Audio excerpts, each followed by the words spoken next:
अस्सलाम वालेकुम दोस्तों, कैसे हैं सब। उम्मीद है खैरियत से होंगे। तो दोस्तों, ये सरजमीन सिर्फ रेत, दरिया और कल्चर का मजमुआ नहीं, ये वो मिट्टी है जहाँ तहजीब ने आंख खोली, जहाँ सूफियों ने अमन के गीत गाए और जहाँ इस्लाम ने बर्रे सगीर में पहला कदम रखा। जी हाँ, हम बात कर रहे हैं सिंध की, बाबुल इस्लाम की। आज की वीडियो में हम जानेंगे सिंध की तारीख के वो हैरत अंगेज राज जिन्हें जानकर आप हैरान रह जाएंगे। तो आइए चलते हैं हजारों साल पीछे वादी मेहरान की गहराइयों में।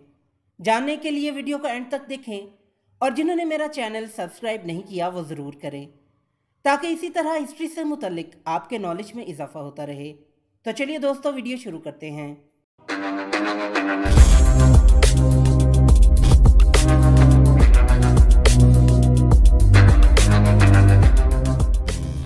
तकरीबन 5000 साल पहले, जब दुनिया के बेशतर खिते जंगली हालत में थे, सिंध में एक अजीम शान तहजीब परवान चढ़ रही थी। मोहिंजोदड़ो और हड़प्पा जैसे शहर दुनिया की पहली शहरी तहजीबों में शुमार होते हैं। मुनज़्ज़म सड़कें, नकासी आब का जदीद निज़ाम और तजारती राब्ते इस बात का सबूत हैं कि सिंध के लोग कितने मुहज़्ज़ब और ज़हीन थे।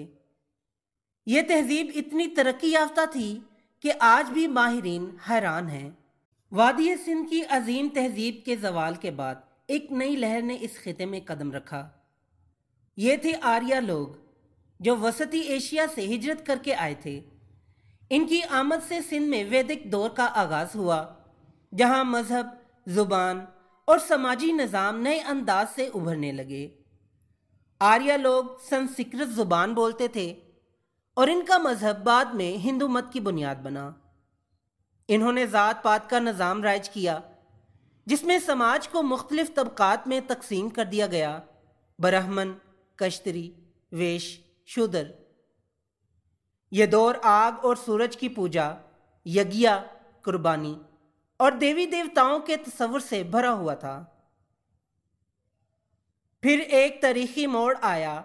तकरीबन 6ठी सदी कबल मसीह में गौतम बुद्ध की तालीमात हिंदुस्तान से निकलकर सिंध तक पहुंची। गौतम बुद्ध ने कहा, जिंदगी दुख है, मगर इस दुख से निजात मुमकिन है अगर हम ख्वाहिशात को तर्क कर दें।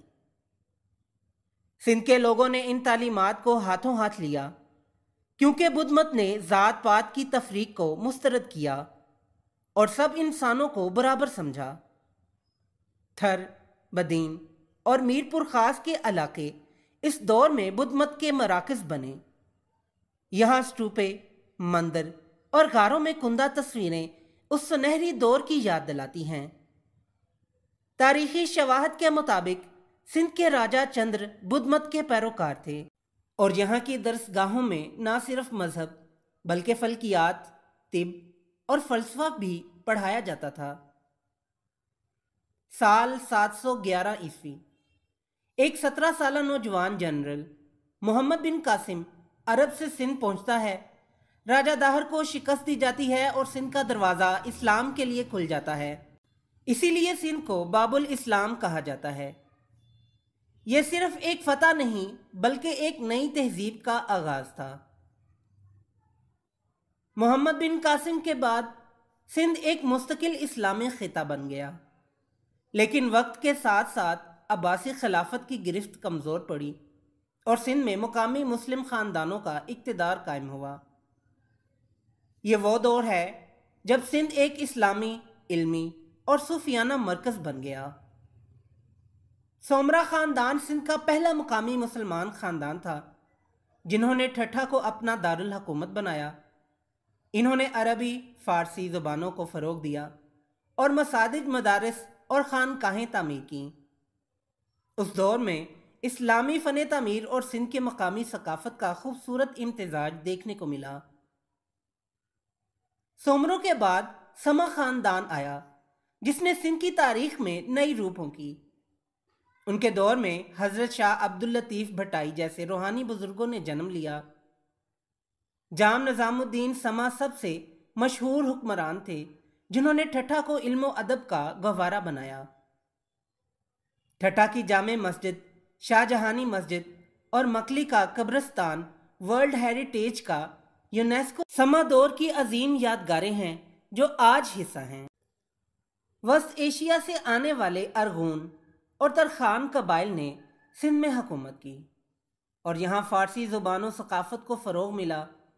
मकली के कब्रिस्तान इनके फ़न तमीर का मुँह बोलता सबूत हैं। उस दौर में सिंध सिर्फ सियासी नहीं बल्कि रूहानी लिहाज से भी जगमगा उठा।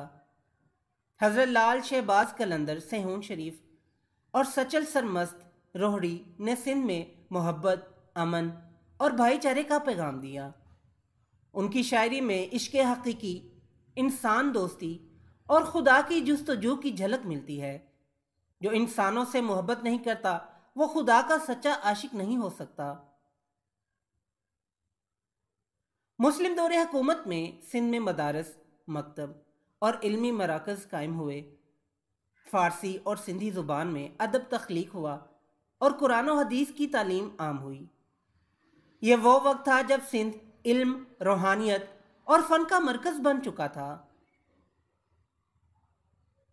1843 में सिंध पर अंग्रेज़ों ने कब्ज़ा कर लिया। मियानी की जंग में मीर नसीर खान तालपुर ने बहादुरी से मुकाबला किया मगर जदीद हथियारों के आगे शिकस्त हुई।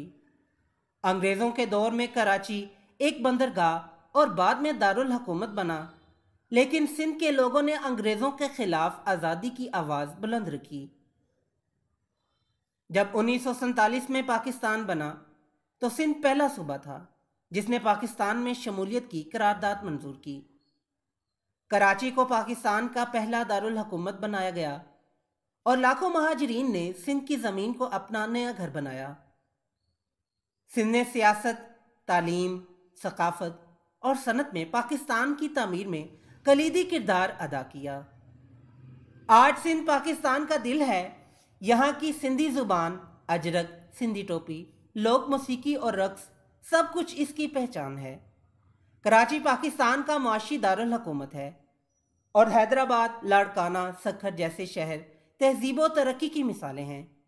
लेकिन साथ ही सिंध के दही इलाके आज भी बुनियादी सहूलियात को तरस रहे हैं।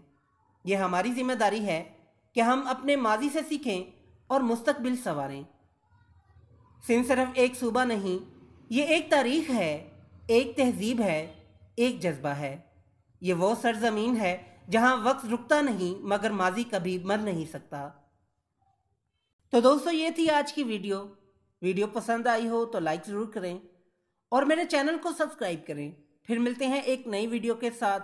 तब तक के लिए इजाज़त दें। अल्लाह हाफिज़।